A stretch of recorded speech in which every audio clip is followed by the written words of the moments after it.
মৌলানা সাহেব বসেন, উপরে বসেন, উপরে বসেন, ইমাম সাহেব বসেন, বসেন। আপনারা বাইরে না দাঁড়িয়ে থেকে ভেতরে আসেন, ভেতরে জায়গা ফাঁকা আছে, বসুন। বেয়াদবি করবেন না, ক্ষতি হবে। আমার ওই ছোট্ট ভাইটা ও দেখি দাঁড়িয়ে আছে ব্রিজের মাথায়, ও আস বললো আপনি ফেলে চলে গেছে। এরা দাঁড়িয়েছিল ভিড় করে, কিন্তু এমন ভাবে দাঁড়িয়ে আছে বুঝতেও পারিনি। আবার ঘুরিয়ে অফ সাইড দিয়ে এসে আসলাম। আউযু বিল্লাহি মিনাশ শাইতানির রাজীম। বিসমিল্লাহির রহমানির রহিম।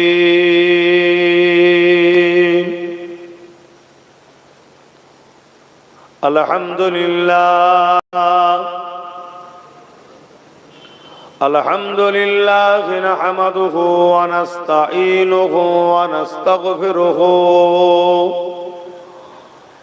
ওয়া নু'মিনু বিহি ওয়া নাতাওয়াক্কালু আলাইহি ওয়া নাউযু বিল্লাহি মিন শুরুরি আনফুসিনা ومن سيئات أعمالنا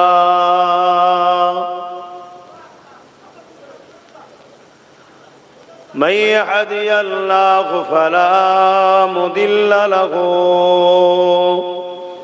ومن يضلله فلا هادي له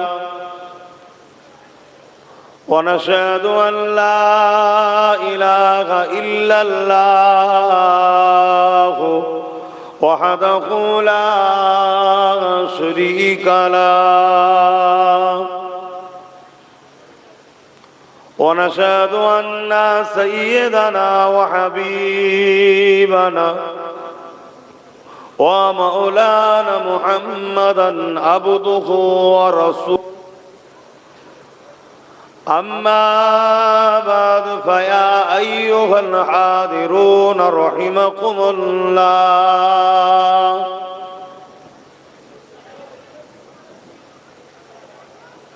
قال الله تعالى في كلام المزيد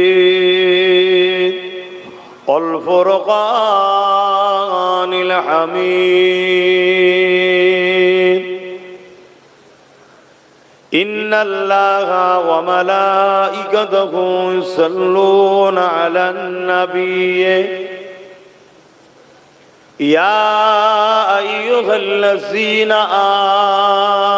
آمنوا صلوا عليه وسلموا تسليما اللهم صل على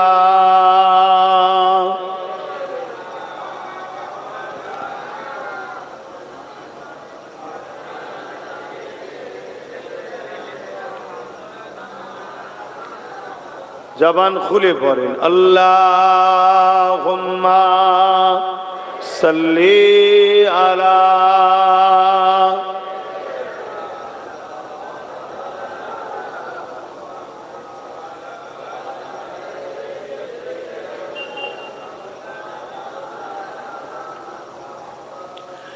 इश्क का क्या मजा है किसी आशिक से पूछना चाहिए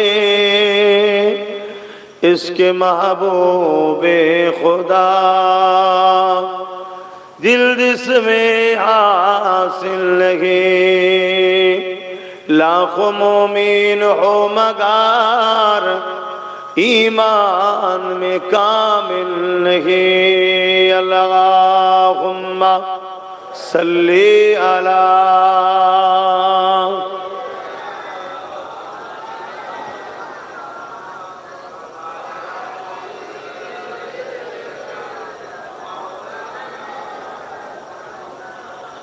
शादाए महशुर में लब्बाई लब्बाई